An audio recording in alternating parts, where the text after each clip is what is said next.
Good morning everyone, कैसे हैं आप लोग। आप सबका स्वागत है आपके अपने यूट्यूब चैनल द क्लास 365 में। तो फ्रेंड्स, हम लोग प्रैक्टिस सेट को कर रहे थे क्वेश्चन बैंक दरोगा का, जिसमें कल 50 क्वेश्चन तक कर लिए थे और आज हम लोग उससे आगे करेंगे। तो चलिए शुरू करते हैं। पहला क्वेश्चन है, निम्न में से कौन सी प्रार्थना समाज की मांग नहीं थी। तो इसमें से कौन सा प्रार्थना समाज का मांग नहीं है। तो इसमें स्त्री शिक्षा, विधवा पुनर्विवाह, अस्पृश्यता की समाप्ति, ये तीनों प्रार्थना समाज की मांग थी। तो इसका आंसर हो जाएगा सी, लड़के एवं लड़कियां की विवाह आयु में वृद्धि करना, ये प्रार्थना समाज की मांग नहीं थी। चलिए प्रार्थना समाज के बारे में देखते हैं। देखिए, प्रार्थना समाज की मांग में लड़के एवं लड़कियों की विवाह की आयु में वृद्धि की मांग नहीं किया गया था।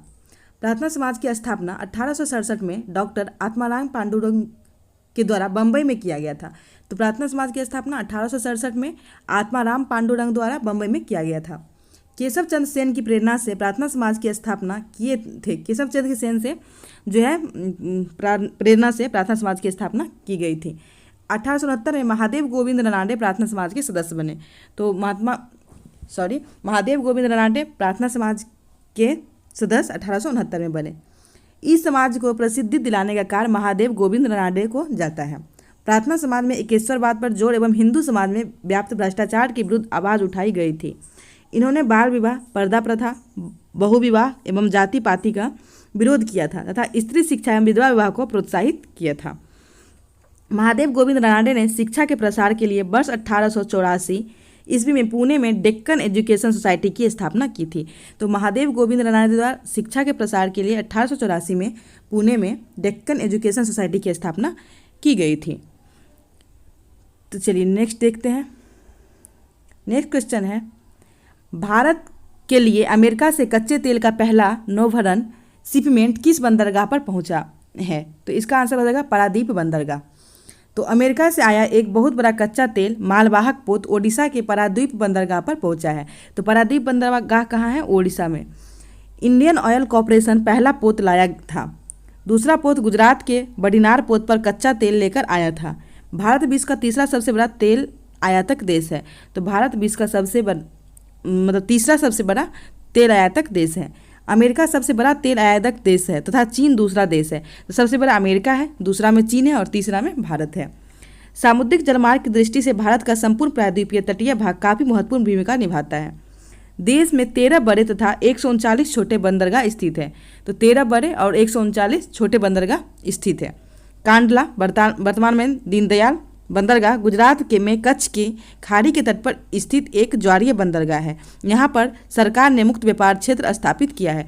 तो सरकार द्वारा मुक्त व्यापार क्षेत्र कहाँ स्थापित किया गया है? कांडला बंदरगाह या दीनदयाल बंदरगाह, ये कहाँ है? गुजरात की कच्छ की खाड़ी में के तट पर स्थित है और यह एक ज्वारीय बंदरगाह है। तो चलिए हम लोग आगे बढ़ते हैं, नेक्स्ट देखते हैं। नेक्स्ट है, रामनाथ कोविंद भारत के डैश राष्ट्रपति बने, मतलब कैवे राष्ट्रपति बने। इसमें रामनाथ कोविंद भारत के 14वें राष्ट्रपति बने, जिसका कार्यकाल 25 जुलाई 2017 से 25 जुलाई 2022 ईस्वी तक अभी तक रहा।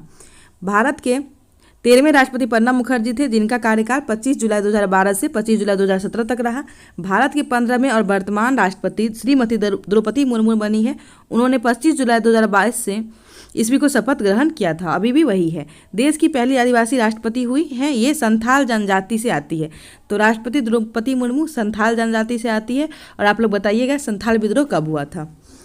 भारत का प्रथम राष्ट्रपति डॉक्टर राजेंद्र प्रसाद थे, जिनका कार्यकाल 26 जनवरी 1950 से 13 मई 1952 ईस्वी तक रहा था। तो भारत के प्रथम राष्ट्रपति डॉक्टर राजेंद्र प्रसाद थे, जिनका कार्यकाल 26 जनवरी 1950 से 13 मई 1962 ईस्वी तक रहा था। तो चलिए आगे बढ़ते हैं, हम लोग आगे देखते हैं। यहाँ जो है सिंधु स्थल और स्थान दिया गया है। कौन सा स्थल कहाँ पे है दिया गया है? तो देखिए लोथल, तो लोथल कहाँ है? गुजरात में। तो लोथल है गुजरात में। रोपर है पंजाब में। रोपर हो गया पंजाब में, और राखी गढ़ी हो गया हरियाणा में, और कालीबंगा हो गया राजस्थान में। तो लोथल गुजरात, एक का हो जाएगा 4, एक का 4, यहाँ 2 जगह 4 है। और बी का हो जाएगा 3, तो दोनों जगह 3 है। और सी का हो जाएगा 2, तो ये सी का 2 और डी का 1, तो डी का 1 हो जाएगा। तो इसका आंसर हो जाएगा बी। तो यहाँ देखिए लोथल है गुजरात में, रोपर पंजाब में, राखी गढ़ी हरियाणा में और कालीबंगा राजस्थान में। आगे बढ़ते हैं, नेक्स्ट देखते हैं। अच्छा, इसका दिया गया है विस्तार से। लोथल भोगवा नदी पर गुजरात में स्थित हड़प्पाकालीन बंदरगाह स्थल था। तो लोथल भोगवा नदी पर गुजरात में स्थित हड़प्पाकालीन बंदरगाह स्थल था। इसे हड़प्पाकालीन व्यापारिक राजधानी कहा जाता था। तो हड़प्पाकालीन व्यापारिक राजधानी किसे कहा जाता था? लोथल को। रोपर पंजाब के में सतलज नदी के किनारे स्थित हड़प्पाकालीन स्थल है, जिसके उत्खननकर्ता यगदत्त शर्मा है। राखी गढ़ी हरियाणा में घग्गर नदी के किनारे स्थित हड़प्पाकालीन स्थल है। यह भारत में स्थित सबसे बड़ा स्थल है। तो राखी गढ़ी हरियाणा में है, घग्गर नदी के किनारे, और ये भारत में स्थित हड़प्पाकालीन सबसे बड़ा स्थल है। कालीबंगा राजस्थान में घग्गर नदी के किनारे हड़प्पाकालीन स्थल है। यहाँ से जुते हुए खेत का साक्ष्य प्राप्त हुआ है। तो कालीबंगा राजस्थान में घग्गर नदी के किनारे हड़प्पाकालीन स्थल और यहाँ से जुते हुए खेत का जो है साक्ष्य प्राप्त हुआ है। नेक्स्ट हम लोग बढ़ते हैं, आगे देखते हैं। आगे है भारत के संविधान के उद्देशिका प्रस्तावना के बारे में निम्नलिखित में से कौन से कथन सही है? तो इसमें क्या सही है? तो देखिए, इसको देखते हैं। उद्देशिका स्वयं न्यायालय में परिवर्तनीय नहीं है। तो हाँ, ये जो है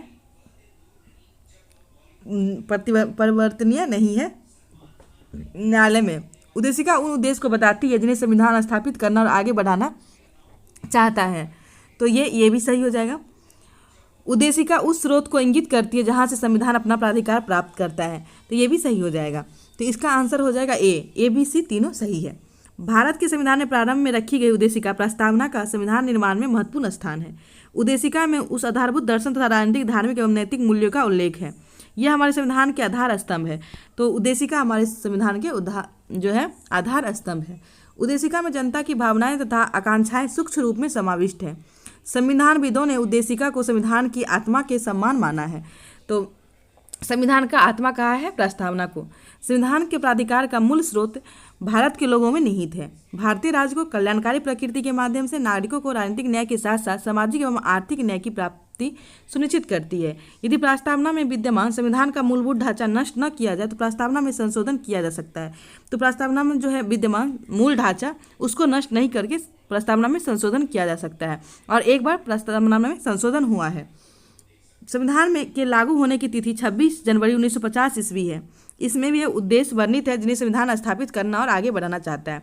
42वें संविधान संशोधन 1976 प्रस्तावना में समाजवादी, पथनिरपेक्ष और राष्ट्र की अखंडता शब्द जोड़ा गया है। तो कब प्रस्तावना में किया गया है संशोधन? 42वें संविधान संशोधन 1976 के द्वारा, और इसमें समाजवादी, पथनिरपेक्ष और अखंडता शब्द जोड़ा गया है।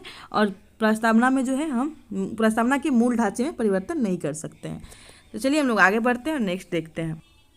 नेक्स्ट है, निम्नलिखित में से कौन सा कथन पेटेंट के संदर्भ में सही नहीं है? तो पेटेंट के संदर्भ में क्या सही नहीं है? पेटेंट एक विशिष्ट प्रकार का अधिकार है जो किसी आविष्कार, कोई उत्पादन या प्रक्रिया जो किसी कार्य को नई तरीके से करने के लिए प्रदान किया जाता है। पेटेंट अपने मालिक को उसके आविष्कार की सुरक्षा प्रदान करता है। तो ऑप्शन सी क्या है, देखते हैं। ऑप्शन सी है, वह अनंत समय के लिए किया जाता है। पेटेंट मालिक के पास ये अधिकार है कि वह निर्धारित कर सके कि उसके आविष्कार को कौन इस्तेमाल कर सकता है। तो पेटेंट के बारे में जो सही नहीं है वह हो जाएगा, वह अनंत समय के लिए किया जाता है। देखिए, पेटेंट की अवधि 20 साल के लिए है, अंतर समय के लिए नहीं। अतः विकल्प सी वाला कथन सही नहीं है। नेक्स्ट क्वेश्चन है, ब्रह्मपुत्र नदी अपने स्रोत से लेकर डेल्टा तक गुजरती है। तो ब्रह्मपुत्र नदी अपने स्रोत से लेकर डेल्टा तक कहाँ तक गुजरती है? देखिए, तो इसका आंसर हो जाएगा सी, चीन, भारत एवं बांग्लादेश से। देखिए, ब्रह्मपुत्र नदी का आवाह तंत्र 3 देश में है, चीन, भारत और बांग्लादेश में। तिब्बत चीन में, भारत और बांग्लादेश में विस्तृत है। इसकी दाईं ओर की सहायक नदियां हैं सुबनसिरी, संकोश, मानस, तीस्ता, पुथीमारी, भरेली आदि। और इसकी बाईं ओर की सहायक नदियां हैं लोहित, दिबांग या सिकांग, बड़ही, बूढ़ी दिहिंग, धनसिरी एवं बड़ाक आदि। लोहित एवं दिहांग नदियों के संगम पर बना भारत का सबसे बड़ा नदी द्वीप माजुली असम में है। तो लोहित एवं दिहांग नदी के संगम पर बना हुआ है माजुली द्वीप, जो असम में है। ब्रह्मपुत्र नदी को तिब्बत में त्वांग सांगपो या सांगपो कहते हैं, जिसका अर्थ होता है शोधक। तो ब्रह्मपुत्र नदी को तिब्बत में सांगपो कहते हैं, जिसका अर्थ होता है शोधक। नामचा बरवा पर्वत के निकट यह दक्षिण की ओर मुड़ जाती तथा अरुणाचल प्रदेश में प्रवेश करती है, तब इसे दिवांग के नाम से जाना जाता है। उसके बाद जब असम घाटी में प्रवेश करती है तो यह ब्रह्मपुत्र कहलाती है। बांग्लादेश में इसे जमुना कहा जाता है। तो ब्रह्मपुत्र नदी को तिब्बत में सांगपो कहा जाता है, अरुणाचल प्रदेश में दिवांग के नाम से जानी जाती है, और असम में ब्रह्मपुत्र के नाम से जानी जाती है। बांग्लादेश में इसे जमुना कहा जाता है। और जब ये बांग्लादेश में गंगा से मिलती है जमुना, तो इसे मेघना कहा जाता है। नेक्स्ट है, निम्नलिखित में से कौन सा देश भारत की सीमा से नहीं लगता है? तो इसमें से कौन सा देश है जो भारत की सीमा से नहीं लगता है? तो इसका आंसर हो जाएगा ताइवान, क्योंकि भूटान भी लगता है, चीन और बर्मा मतलब म्यांमार भी लगता है, तो इसका आंसर ताइवान हो जाएगा। ताइवान भारत की सीमा से नहीं लगता है। ताइवान पूर्व एशिया में स्थित एक द्वीप है और इसके आसपास कई द्वीपों को मिलाकर चीनी गणराज्य का अंग बना है, जिसका मुख्यालय ताइवान द्वीप है। तो ताइवान एक द्वीप है। चीन से लगने वाले भारतीय राज्य केंद्र शासित प्रदेश निम्न है: लद्दाख, हिमाचल प्रदेश, उत्तराखंड, सिक्किम, अरुणाचल प्रदेश आदि। म्यांमार से लगने वाले राज्य कौन कौन सा है? अरुणाचल प्रदेश, नागालैंड, मिजोरम, मणिपुर, ये है। और भूटान से लगने वाला भारतीय राज्य है पश्चिम बंगाल, सिक्किम, अरुणाचल प्रदेश, असम। अंडमान और निकोबार थाईलैंड और इंडोनेशिया के साथ समुद्री सीमा साझा करता है। नेक्स्ट है, यूनेस्को का डायरेक्टर जनरल कौन है? तो यूनेस्को का डायरेक्टर जनरल आंद्रे ओजेब। यूनेस्को का वर्तमान महानिदेशक आंद्रे ओजेल 2017 से अभी तक फ्रांस देश के हैं। इरिना बोकावो का कार्यकाल 2009 से 2017 तक बुल्गारिया देश के हैं। संयुक्त राष्ट्र शैक्षिक, वैज्ञानिक एवं सांस्कृतिक संगठन संयुक्त राष्ट्र संघ की विशेष एजेंसी है। यह शिक्षा, विज्ञान एवं संस्कृति के क्षेत्र में अंतर्राष्ट्रीय सहयोग के माध्यम से शांति स्थापित करने का प्रयास करती है। तो यूनेस्को के डायरेक्टर हैं आंद्रे ओजेब। और यूनेस्को के बारे में दिया गया है, यूनेस्को का मुख्यालय पेरिस में है और 20 में इसके 50 से अधिक क्षेत्रीय कार्यालय हैं। इसका स्थापना 16 नवंबर 1945 को हुआ था। इसके सदस्य देश 193 है। तो यूनेस्को का मुख्यालय पेरिस में है, इसके 50 से अधिक क्षेत्रीय कार्यालय हैं और इसकी स्थापना 16 नवंबर 1945 को हुई है और इसके सदस्य 193 देश हैं। यूनेस्को के निम्नलिखित उद्देश्य: सभी के लिए गुणवत्तापूर्ण शिक्षा और उन्हें उम्र भर सीखने हेतु प्रेरित करना, सतत विकास के लिए नीति एवं विज्ञान संबंधी ज्ञान का उपयोग करना, उभरती सामाजिक एवं नैतिक चुनौतियों को संबोधित करना, सांस्कृतिक विविधता, परस्पर संवाद एवं शांति की प्रवृत्ति को प्रोत्साहित करना, संचार एवं सूचना के माध्यम से समावेशी ज्ञान से युक्त समाज का निर्माण करना। तो ये सब यूनेस्को का उद्देश्य है। नेक्स्ट क्वेश्चन है, किस राजनीतिक ने द कॉलिशन ईयर्स 1996 से 2012 नामक पुस्तक लिखी है? तो ये लिखा गया है प्रणब मुखर्जी द्वारा। तो द कॉलिशन ईयर्स 1996 से 2012 नामक पुस्तक पूर्व राष्ट्रपति प्रणब मुखर्जी द्वारा लिखी गई है। देश की राजनीति में प्रणब मुखर्जी एक जाने माने हस्ती है। वे कभी देश के वित्त मंत्री रहे तथा भारत के 13वें राष्ट्रपति भी बने। तो प्रणब मुखर्जी जो हैं ये वित्त मंत्री भी रहे थे देश के और भारत के 13वें राष्ट्रपति भी बने हैं। मनमोहन सिंह एक अर्थशास्त्री है जिन्होंने भारत के प्रधानमंत्री के रूप में 2 कार्यकाल 2004 से 2014 ईस्वी तक संभाला है। चेंजिंग इंडिया मनमोहन सिंह द्वारा लिखित पुस्तक है। तो चेंजिंग इंडिया मनमोहन सिंह द्वारा लिखित पुस्तक है। मोहम्मद हामिद अंसारी भारत के 12वें उपराष्ट्रपति चुने गए थे। भारतीय अल्पसंख्यक आयोग के भूतपूर्व अध्यक्ष भी हैं। वे एक शिक्षाविद तथा प्रमुख राजनेता थे। तो मोहम्मद हामिद अंसारी के बारे में है, by many a happy and accident recollections of a life. Mohammad Hamid Ansari की आत्मकथा है। तो मोहम्मद हामिद अंसारी की आत्मकथा है by many a happy accident recollection of the a life. तो ये हामिद अंसारी की आत्मकथा है।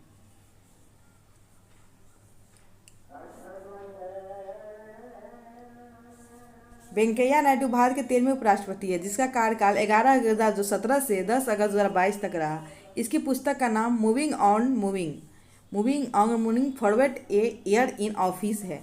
तो ये वेंकैया नायडू के पुस्तक का नाम है। लोकतंत्र के बारे में निम्न कथनों पर विचार करें। तो लोकतंत्र के बारे में निम्न कथन पर विचार करें। इनमें लोगों द्वारा निर्वाचित सरकार का गठन होता है, जो सही है। लोकतंत्र में वर्तमान में सत्तासीन लोगों के हारने की संभावना काफ़ी होती है, ये भी सही है। प्रत्येक मत का मूल्य एक ही होता है, ये भी सही है। तो लोकतंत्र के बारे में ये तीनों कथन सही दिया हुआ है। तो इसका आंसर ए बी सी हो जाएगा। तो देखिए, लोकतंत्र जनता द्वारा जनता के लिए जनता का शासन है। यह कथन अब्राहम लिंकन का है। भारत का लोकतांत्रिक दुनिया का सबसे बड़ा लोकतंत्र है। यहाँ की जनता अपनी सरकार खुद चुनती है। तो आप लोग बताइएगा कमेंट में अब्राहम लिंकन ये कहाँ के राष्ट्रपति थे। इसमें प्रतिनिधि वयस्क मतदाताओं द्वारा स्वतंत्र एवं निष्पक्षता पूर्वक चुने जाते हैं। भारत के लोग नैतिकता, ईमानदारी, आत्मनिर्भरता और कर्म शक्ति को महत्व देते हैं और लोकतंत्र जिसे आधार प्रदान करता है। चुनाव सार्वभौमिक वयस्क मताधिकार के आधार पर समय समय पर होता है। इसमें सभी व्यक्तियों का मत बराबर होता है। 1947 से 2022 तक अनेक चुनाव आधार देखा जा सकता है। सरकार हमेशा बदलती नहीं है, लेकिन बदलने की संभावना रहती है। तो ये लोकतंत्र के बारे में दिया गया है। नेक्स्ट है, सकल घरेलू उत्पाद को डैश के रूप में परिभाषित किया गया है। तो सकल घरेलू उत्पाद को किस रूप में परिभाषित किया गया है? किसी अर्थव्यवस्था में एक वर्ष में उत्पादित अंतिम वस्तु एवं सेवाएं, इसको सकल घरेलू उत्पाद कहा जाता है। किसी अर्थव्यवस्था में एक वित्तीय वर्ष में उत्पादित वस्तु एवं सेवा का अंतिम मौद्रिक मूल्य उसका सकल घरेलू उत्पाद कहलाता है। तो किसी अर्थव्यवस्था में एक वित्तीय वर्ष में उत्पादित वस्तु एवं सेवाओं का अंतिम मौद्रिक मूल्य जो होता है उसका सकल घरेलू उत्पाद कहा जाता है। और भारत का वित्तीय वर्ष कब से कब होता है? 1 अप्रैल से 31 मार्च तक रहता है। जीडीपी में होने वाला वार्षिक प्रतिशत परिवर्तन ही किसी अर्थव्यवस्था की वृद्धि दर होती है। सकल राष्ट्रीय उत्पाद किसी देश के नागरिक द्वारा एक वर्ष में उत्पादित वस्तु और सेवाओं के अंतिम मौद्रिक मूल्य में जब उस वस्तु उसके विदेशों से प्राप्त आय को जोड़ते हैं तो उसे सकल राष्ट्रीय आय कहा जाता है। नेक्स्ट क्वेश्चन है, निम्नलिखित में से कौन सी मुद्रा स्पेशल ड्राइंग राइट की पेटिका में आती है? तो इसमें से कौन सी मुद्रा जो है स्पेशल ड्राइंग राइट SDR की पेटिका में आती है? तो इसका आंसर डी हो जाएगा, उपयुक्त सभी। इसमें कौन कौन सा है देख लेते हैं। USA डॉलर, जापानी येन, ब्रिटिश का पाउंड, चीन युआन, यूरोपीय संघ का यूरो, और इसमें जो है डी आंसर है उधर सब हो जाएगा। ये सब जो है आता है SDR में। तो चलिए नेक्स्ट क्वेश्चन है, भारत में निम्नलिखित में से कौन सा देश जैव विविधता का तप्त स्थल है? तो इसका आंसर पश्चिमी घाट हो जाएगा। पश्चिमी घाट भारत में जैव विविधता का तप्त स्थल है। ऐसे स्थान जहां स्थानीय एवं वैश्विक दृष्टि से प्रजातियों की समृद्धता है लेकिन आवास विनाश का संकट बना हुआ है, तप्त स्थल हॉट स्पॉट एरियाज कहलाता है। किसी क्षेत्र का हॉट स्पॉट का दर्जा प्राप्त करने के लिए निम्न शर्तों का होना आवश्यक है। जातीय बहुतायत, वहाँ कम से कम 0.5% या 1500 स्थानीय संवहनी पौधे हो, 70% प्राथमिक वनस्पतियाँ नष्ट हो चुकी हो। हॉट स्पॉट शब्दों का सर्वप्रथम प्रयोग नॉर्मन मायर्स, ब्रिटिश 1988। भारत में 4 हॉटस्पॉट स्थित है। तो सबसे पहले हॉटस्पॉट शब्द का जो है प्रयोग किया था नॉर्मन मायर्स द्वारा, और ये ब्रिटिश के थे। और भारत में 4 हॉटस्पॉट है जिसमें हिमालय क्षेत्र, इंडो बर्मा क्षेत्र, पश्चिमी घाट और सुंडालैंड। तो भारत में 4 हॉटस्पॉट है, हिमालय क्षेत्र, इंडो बर्मा क्षेत्र, पश्चिमी घाट और सुंडालैंड। तो चलिए पश्चिमी घाट के बारे में देखते हैं। इसके अंतर्गत ताप्ती नदी के दक्षिण में से पश्चिमी तट के किनारे के साथ साथ अवस्थित पहाड़ी एवं उसके साथ लगे मैदान क्षेत्र शामिल है। तो इसमें जो भारत का ऐसे पश्चिमी घाट होता है तो इसमें यहाँ से लेके यहाँ तक का क्षेत्र शामिल है। तो यह ताप्ती नदी इधर से आती है और ताप्ती नदी के दक्षिण से, यहाँ ताप्ती नदी का दक्षिण हुआ कि तट के किनारे के साथ अवस्थित पहाड़ी उसके साथ लगे मैदान का क्षेत्र शामिल है। तो ये सब पश्चिमी घाट के अंदर आता है। चलिए नेक्स्ट है, यह भारत का जैव विविधता वाला क्षेत्र है। इसे हॉटस्पॉट का दर्जा भी प्राप्त है। इसके स्थानिक रूप से सह्याद्री पर्वत चोटी भी कहा जाता है। यह मालाबार के मैदानी भाग और पर्वत श्रेणी से मिलकर बना है। यहाँ पर अत्यधिक वर्षा के कारण वर्षा वन तथा आर्द्र पर्णपाती वन पाए जाते हैं। तो पश्चिमी घाट को सह्याद्री भी कहा जाता है और यहाँ अत्यधिक वर्षा के कारण वर्षा वन या आर्द्र पर्णपाती वन पाए जाते हैं। पश्चिमी घाट में बेसाल्ट एवं लेटेराइट चट्टान पाए जाते हैं। तो पश्चिमी घाट में बेसाल्ट एवं लेटेराइट चट्टान पाए जाते हैं। केरल का साइलेंट वैली राष्ट्रीय उद्यान पश्चिमी घाट का हिस्सा है। तो केरल में जो साइलेंट वैली राष्ट्रीय उद्यान है ये पश्चिमी घाट का हिस्सा है। पश्चिमी घाट भारत का सबसे बड़ा संरक्षित वन क्षेत्र है। तो ये जो है पश्चिमी घाट भारत का सबसे बड़ा संरक्षित वन है। चलिए नेक्स्ट है गंगा मैदान। तो गंगा का मैदान, इसका विस्तार राजस्थान से लेकर उत्तर प्रदेश, बिहार एवं बंगाल तक है। यहाँ जीव जंतु, वनस्पति एवं फसलों की प्रचुरता पाई जाती है। इसके दक्षिणी पूर्व क्षेत्र में मैंग्रोव वन पाए जाते हैं। यहाँ मुख्यतः भारतीय गेंडा, घड़ियाल, ब्लैक बक, हाथी, कछुए, मछलियाँ आदि जंतु पाई जाती है। तो ये गंगा मैदान के बारे में है। नीचे है, कौन सा विटामिन रक्त का थक्का बनने के लिए आवश्यक होता है? तो इसका आंसर हो जाएगा विटामिन के। विटामिन के जिसे क्या फिलोक्विनोन कहा जाता है। तो फिलोक्विनोन शरीर में चोट लगने पर रक्त का थक्का बनाने के लिए आवश्यक होता है। इस कारण से इसको रक्त स्राव रोधी पदार्थ कहा जाता है। विटामिन के का स्रोत है हरी पत्तियाँ, टमाटर, गोभी, सोयाबीन, जिगर, अंडों की जर्दी तथा पनीर। यह यकृत में प्रोथ्रोम्बिन नामक पदार्थ के निर्माण में भाग लेती है। विटामिन ए रेटिनॉल कहा जाता है, इसका नाम है। अत्यधिक असंतृप्त एल्कोहल है और वसा में घुलनशील होता है। तो विटामिन ए रेटिनॉल जो है असंतृप्त एल्कोहल है और वसा में घुलनशील होता है। जंतु के यकृत में नेक्स्ट है, जंतु के यकृत में आंतरिक श्लेष्मा की कोशिकाओं में यह संचित रहता है। हम इसको दूध, मक्खन, अंडों की जर्दी, जिगर, मछलियाँ के तेल आदि से प्राप्त करते हैं। इसकी कमी से रतौंधी नामक बीमारी होती है। तो विटामिन ए की कमी से रतौंधी नामक बीमारी होती है। विटामिन डी कैल्सीफेरॉल का संश्लेषण जंतु स्वयं अपनी त्वचा कोशिकाओं में 7 डिहाइड्रोक्लोरोस्टर नामक पदार्थ से प्राप्त करते हैं। यह क्रिया सूर्य प्रकाश की पराबैंगनी किरणों के प्रभाव से होता है। यह विटामिन मक्खन, जिगर, गुर्दे, अंडों की जर्दी, मछली के तेल आदि से प्राप्त होता है। और नेक्स्ट है विटामिन सी। इसे स्कॉर्बिक अम्ल कहते हैं कि कमी से मसूरों को फूलना, अस्थियां के चारों ओर स्राव, स्कर्वी, अस्थियां का कमजोर होना इत्यादि बीमारी होती है। इसका मुख्य स्रोत नींबू वंश का फल, टमाटर, आंवला, खट्टे पदार्थ इत्यादि है। तो विटामिन सी के बारे में दिया गया है। नेक्स्ट है, गर्म रेगिस्तानों में तथा उसके चारों ओर पवन धूल के बनने वाली मृदा को क्या कहते हैं? इसको लोएस मृदा कहा जाता है। लोएस मृदा मरुस्थलीय क्षेत्र के बाहर पवन द्वारा उड़ाकर लाए गए धूल एवं मिट्टी के महीन कणों के बृहद जमाव को कहा जाता है। इससे जो मैदान बनता है उसे लोएस का मैदान कहा जाता है। यह उपजाऊ होती है।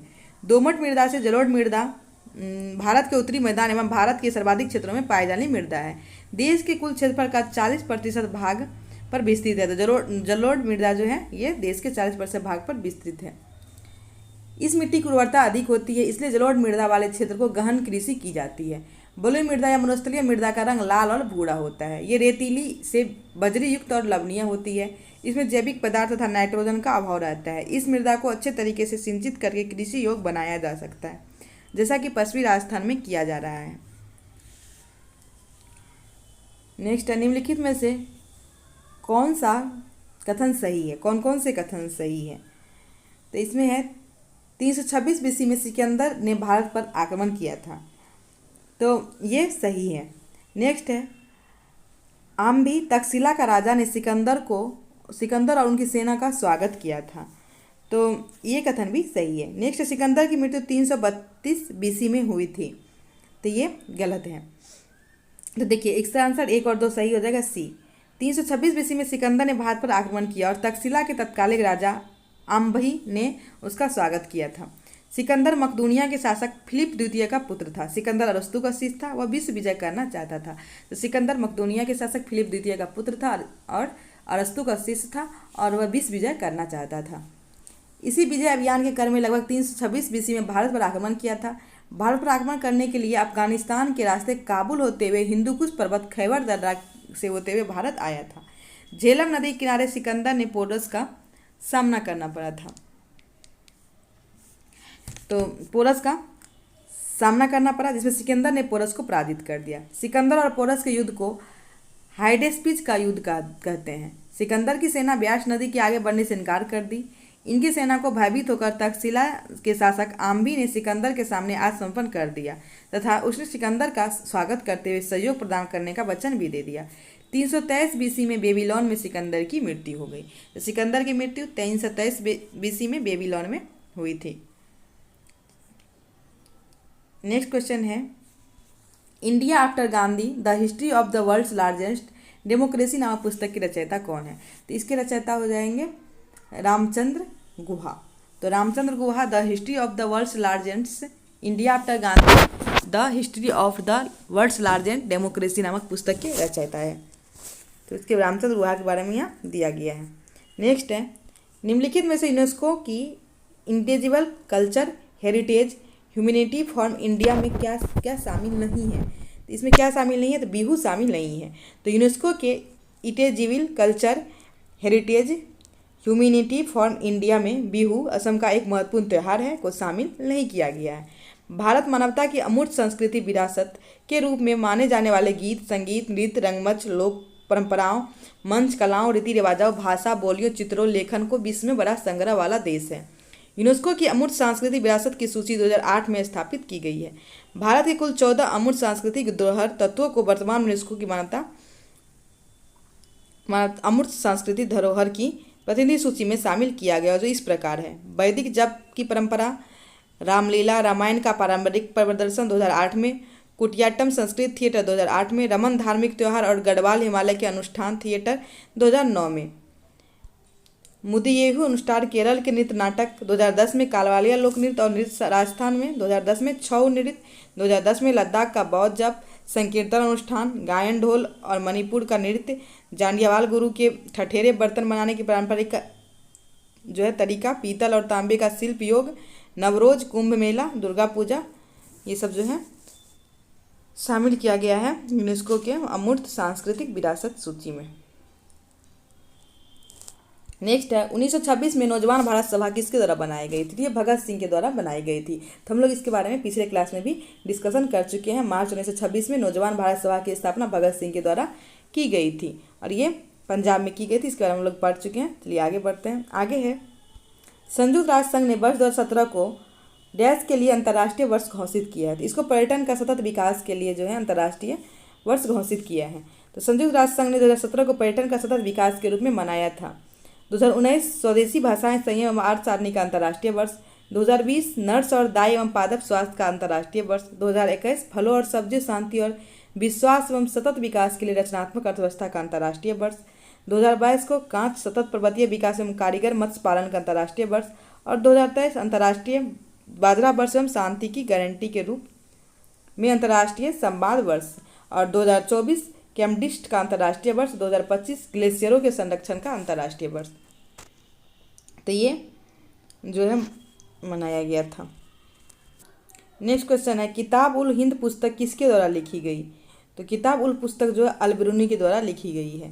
तो किताब उल हिंद पुस्तक अल-बिरूनी के द्वारा लिखी गई है। तो किताब उल हिंद पुस्तक अल-बिरूनी द्वारा लिखित एक पुस्तक है। अल-बिरूनी खगोल विज्ञान, भूगोल, तर्कशास्त्र, औषधि विज्ञान, गणित, दर्शन, धर्म और धर्मशास्त्र का विद्वान था। अरबी से अंग्रेजी भाषा में इस पुस्तक का अनुवाद एडवर्ड सी सचाऊ ने Al-Biruni India an account of the religion नाम से किया है। इस पुस्तक की जगह जगह भगवत गीता, विष्णु पुराण एवं वायु पुराण को उद्धृत किया है। अबुल फजल अकबर के नवरत्नों में से एक रत्न थे जिन्होंने अकबरनामा में आईने अकबरी पुस्तक की रचना की है। तो अबुल फजल द्वारा जो है आईने अकबरी और अकबरनामा की रचना की गई है। अकबरनामा 3 खंडों में लिखा गया। इसमें अकबर के समय का आधिकारिक इतिहास है। दारा शिकोह शाहजहां के सबसे बड़े पुत्र थे। मुगल परंपरा के अनुसार अपने पिता के बाद सिंहासन के उत्तराधिकारी थे। औरंगजेब ने खुद को बादशाह घोषित कर दिया और सिंहासन की लड़ाई के दौरान दारा शिकोह को हराकर जेल भेज दिया। इसकी पहली पुस्तक सफीनात उल औलिया है। अन्य रचना सीधे अकबर, महान रहस्य तथा उपनिषदों के 50 अध्यायों में अनुवाद था। तो ये पुस्तक के बारे में दिया गया है। नेक्स्ट है फरवरी 2017 में किस बैंक को भारतीय रिजर्व बैंक ने अनुसूचित बैंक का दर्जा दिया? तो इसका आंसर हो जाएगा इक्वाटास लघु वित्त बैंक। तो फरवरी 2017 में इक्वाटास लघु वित्त बैंक को भारतीय रिजर्व बैंक या अनुसूचित बैंक का दर्जा मिला है। तो देखिए ये तीसरा प्रैक्टिस सेट हम लोग करवा रहे हैं और देख रहे हैं सब मतलब सभी जगह से क्वेश्चन इसे पूछा जा रहा है। तो इसके लिए आप लोग को बेहतर तैयारी करना होगा, जैसे हिस्ट्री, पॉलिटी, ज्योग्राफी और वर्ल्ड हिस्ट्री, वर्ल्ड ज्योग्राफी सभी जगह से क्वेश्चन रह रहा है। शास्त्रीय नृत्य, यूनेस्को धरोहर, तो इसलिए आप लोग को अच्छे से पढ़ाई करना होगा। धारणीय विकास की संकल्पना किससे संबंधित है? तो इसका आंसर हो जाएगा डी, अंतरपीढ़ीय साम्य। तो धारणीय विकास की संकल्पना अंतरपीढ़ीय साम्य की अवधारणा पर आधारित है। तो ये धारणीय विकास की संकल्पना अंतरपीढ़ीय साम्य पर आधारित है। यहाँ देखिए चारों आश्रम और इसके टाइम के बारे में दिया गया है। इसे कम से कम सब कौन सा आश्रम रहता है? तो ब्रह्मचर्य आश्रम जो है जन्म से 25 वर्ष तक रहता है। गृहस्थ आश्रम 25 से 50 वर्ष तक और वानप्रस्थ आश्रम 50 से 75 तक और संन्यास 75 से 100 तक। तो इसका 1, 2, 3, 4 आंसर हो जाएगा और ये डी में है 1, 2, 3, 4। तो ब्रह्मचर्य जन्म से 25 वर्ष तक, गृहस्थ 25 से 50, वानप्रस्थ 50 से 75 और संन्यास 75 से 100 वर्ष तक है। यहाँ चारों आश्रम के बारे में दिया गया है, जो किस आश्रम में कौन सा काम करना है। नेक्स्ट क्वेश्चन है निम्नलिखित में से किन्हें ऊर्जा संग्रहण के लिए इस्तेमाल किया जा सकता है? तो ऊर्जा संग्रहण के लिए किसे इस्तेमाल किया जाता है? संपीड़ित वायु, स्प्रिंग, बैटरी, संधारित्र। तो इसका आंसर डी हो जाएगा। ABCD सभी को ऊर्जा संग्रहण के लिए इस्तेमाल किया जा सकता है। नेक्स्ट क्वेश्चन है ब्लू चिप कंपनी क्या है। तो ब्लू चिप कंपनी आर्थिक रूप से बहुत मजबूत होती है। ब्लू चिप कंपनी आर्थिक रूप से बहुत मजबूत होती है। ब्लू चिप कंपनी ऐसी कंपनी कहा जाता है जिसका शेयर मार्केट में लगातार मजबूत प्रदर्शन का रिकॉर्ड रहा हो, इसके शेयर में ज़्यादा गिरावट नहीं होता हो। तो ब्लू चिप कंपनी ऐसा कंपनी कहा जाता है जिसका शेयर मार्केट में लगातार मतलब मजबूत प्रदर्शन रहा हो और इसमें कभी गिरावट नहीं आया हो ज़्यादा। प्रायः यह कंपनियां पुरानी और लार्ज मार्केट कैप वाली होती है और अपने सेक्टर को अग्रणी कंपनी के रूप में जानी जाती है। लार्ज मार्केट कैप की कंपनियां भारत में कम से कम 20,000 करोड़ की मार्केट कैप रखती है। इस प्रकार की कंपनियां इतिहास काफ़ी अच्छा रहता है, लगातार लाभ कमाने वाली होती है, पूंजी के मुकाबले कर्ज काफ़ी कम रहता है, लाभांश देने का बढ़िया रिकॉर्ड, उच्च गुणवत्ता वाले प्रोडक्ट, बड़ा मार्केट का आधार आदि। इन कंपनियां के शेयर अर्थात ब्लू चिप शेयर की बहुत अधिक मांग होती है।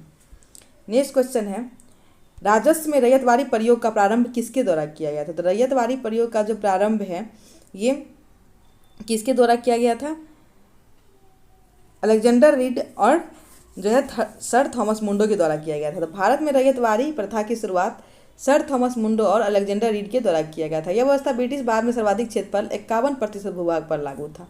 1792 में मद्रास की 12 महल जिले में पहली बार कर्नल रीड ने रैयतवारी व्यवस्था लागू किया था। 1820-27 में जब मुंडो मद्रास का गवर्नर बना तब उसने रैयतवारी व्यवस्था को पूर्ण मद्रास प्रेसिडेंसी में लागू किया। इस व्यवस्था में प्रत्येक जमीन धारक को भूस्वामी मानकर उसके साथ लगान की शर्तें रहती थी। तो ये रैयतवारी व्यवस्था के बारे में दिया है। तो हम लोग पढ़े थे पिछले क्लास में भी रैयतवारी, महलवारी और अस्थायी बंदोबस्त। निम्नलिखित में से कौन सी आग्नेय चट्टान नहीं है। इसमें से आग्नेय चट्टान कौन सा नहीं है, सेल हो जाएगा। सेल आग्नेय चट्टान नहीं है। क्ले या सेल अवसादी चट्टान का उदाहरण है। चट्टान के निर्माण में विधि के अनुसार 3 भागों में विभक्त किया गया है, आग्नेय चट्टान, अवसादी चट्टान एवं रूपांतरित चट्टान। तो चलिए हम लोग चट्टान को देख लेते हैं। तो आग्नेय चट्टान का निर्माण ज्वालामुखी उद्गार से निकलने वाला लावा के जमने से होता है, इसमें जीवाश्म नहीं पाया जाता है। तो आग्नेय चट्टान का निर्माण लावा से होता है, इसमें जीवाश्म नहीं पाया जाता है। नेक्स्ट आग्नेय चट्टान के उदाहरण है ग्रेनाइट, बेसाल्ट, पेग्माटाइट, डायरोटाइट, ग्रैम्बो, पिस्टोन और प्यूमिस। तो ये सब आग्नेय चट्टान है। अवसादी चट्टान जो होता है ये चट्टान चूर्ण के एकत्र होकर नीचे जमा हो जाने से अवसादी सेल का निर्माण होता है। इसकी रचना परतों के रूप में होती है, इसलिए इसे परतदार चट्टान कहते हैं।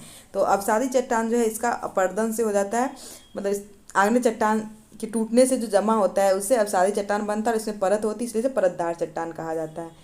अधिकतर जीवाश्म खनिज तेल इसी प्रकार के चट्टान में पाए जाते हैं।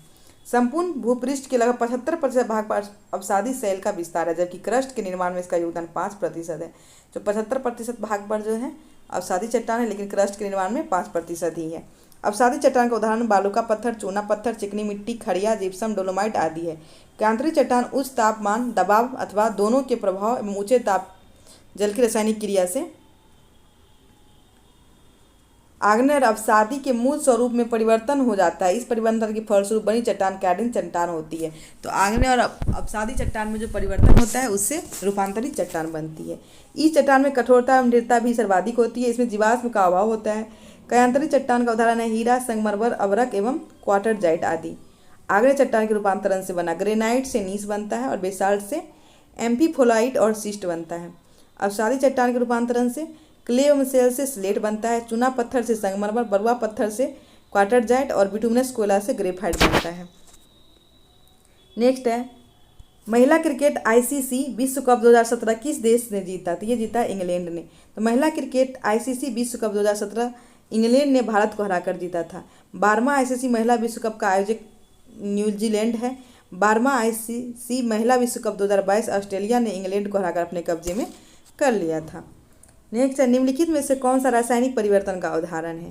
तो रासायनिक परिवर्तन क्या होता है, जो खत्म हो जाता है दोबारा नहीं मिलता, और भौतिक परिवर्तन होता है जो दोबारा मिल जाता है। तो देखिए कागज़ का जलना, तो कागज़ का जलना क्या होगा, ये रासायनिक परिवर्तन हो जाएगा, क्योंकि ये दोबारा फिर कागज़ नहीं बनेगा। नर्म लोहे का बंकित होना, ये फिर कठोर हो सकता है। जल में शक्कर का घुलना, ये भी भौतिक परिवर्तन हो सकता है। जल में बर्फ से घनों का बनना, ये भी भौतिक परिवर्तन, ये फिर पुनः प्राप्त कर सकते हैं। ये भौतिक और रासायनिक परिवर्तन के बारे में दिया गया और उदाहरण दिया हुआ है उसके बारे में। नेक्स्ट है निम्नलिखित में से किसने विश्व का सबसे लंबा जो है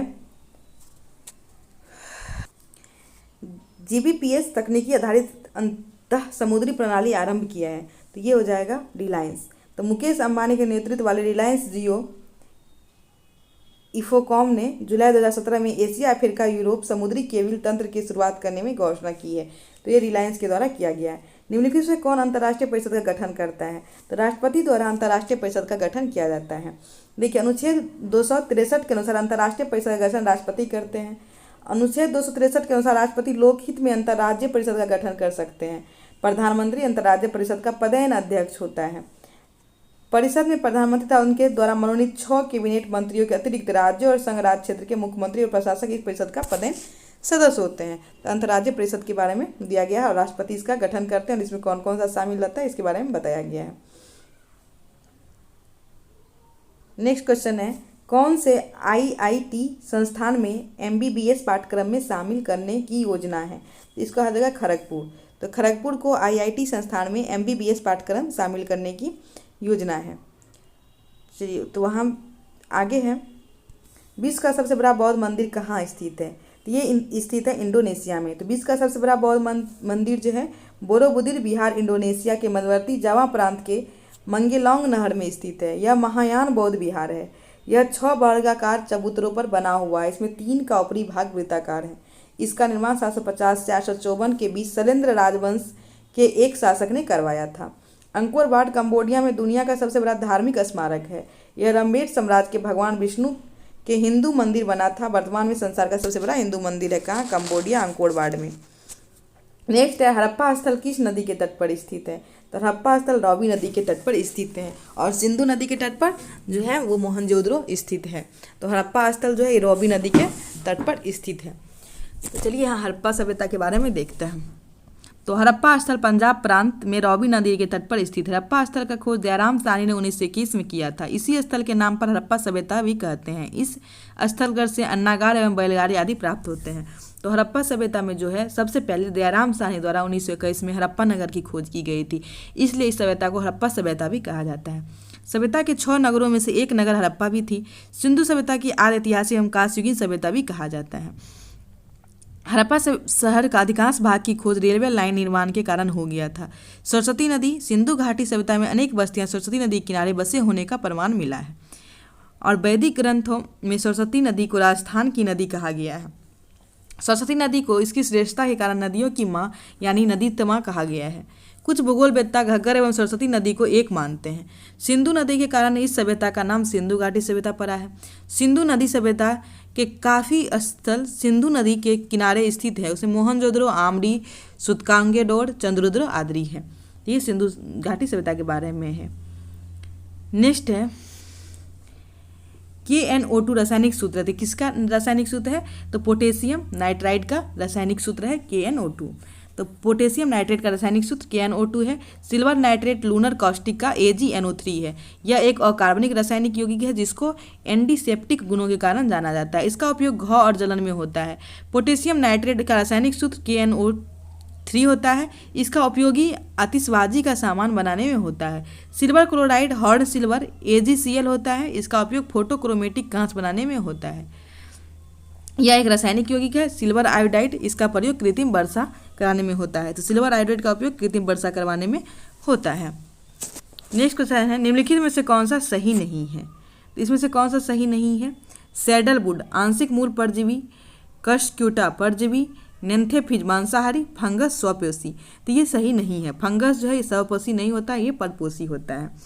तो कवक या फंगस पर्णहरित की अनुपस्थिति के कारण भोज्य पदार्थ की प्राप्ति के लिए अन्य वनस्पतियों, जंतु तथा उनके मृत शरीर पर आश्रित रहते हैं या परजीवी के रूप में जाना जाता है। परजीवी पादप अपना भोजन के लिए पूर्ण या आंशिक रूप से अन्य पादप पर आश्रित होते हैं जिन्हें परजीवी कहते हैं। इसके अंतर्गत दूसरे जीव को आधार बनाकर जीवित रहने वाले पौधों एवं प्राणियों आते हैं। मरबेल एक लता है। यह प्रायः बबुल, बेर आदि पेड़ पर लिपटी नजर आती है। स्वपेशी के अंतर्गत जीव अपने भोज्य पदार्थ का निर्माण स्वयं करता है। सभी हरे पेड़ पौधे, नील हरित शैवाल, कुछ जीवांत तथा अधिकांश एक कोश के जीव स्वपोषी पोषण का होता है। इस प्रकार पोषण करने वाले जीव स्वपोषी का, जो अपने जो है पोषण स्वयं करता है वो स्वपोषी कहलाता है और जो किसी न किसी तरह दूसरे पर निर्भर होता है वो परपोषी कहलाता है। हम लोग भी परपोषी हैं। निम्नलिखित में से कौन सा गैसीय वायु प्रदूषण नहीं है? तो इसका आंसर हो जाएगा हाइड्रोकार्बन। तो हाइड्रोकार्बन जो है ये गैसीय वायु प्रदूषण नहीं है। हाइड्रोकार्बन कार्बनिक यौगिक होते हैं जिन्हें हाइड्रोजन और कार्बन के सरल संयोजन से प्राप्त किया जाता है। ये गैसीय वायु प्रदूषक नहीं है। वायु उपस्थिति ऑक्सीजन पर ही जीवन निर्भर है। वायु अनेक गैसों का अनुपातिक सम्मिश्रण है जिसमें nitrogen 78%, oxygen 21%, argon 0.93%, carbon dioxide 0.03% आदि विभिन्न गैसों का अनुपात निश्चित होता है। नेक्स्ट क्वेश्चन है, निम्नलिखित में से किस शहर में ऑपरेशन दुर्गा नामक कार्यक्रम महिला सुरक्षा के लिए आरंभ किया गया था? तो ये हरियाणा में किया गया था ऑपरेशन दुर्गा नामक जो है कार्यक्रम महिला सुरक्षा के लिए। तो हरियाणा राज्य सरकार ने 13 अप्रैल 2017 को ऑपरेशन दुर्गा शुभारंभ किया था। ऑपरेशन दुर्गा दस्ता राज्य में मंचलों के खिलाफ कार्रवाई करेगा। हरियाणा सरकार ने महिलाओं के साथ छेड़छाड़ रोकने हेतु दस्ता बनाने का फैसला किया। इस दस्ता का नाम ऑपरेशन दुर्गा पड़ा। तो ये छेड़छाड़ रोकने के लिए महिलाओं के साथ जो ऑपरेशन दुर्गा चलाया गया था। सुनहरी गोल्डन चावल है, ये क्या है? तो ये है एक ट्रांसजेनिक चावल की किस्म जिसमें कैरोटीन के लिए जीन तत्व उपलब्ध है।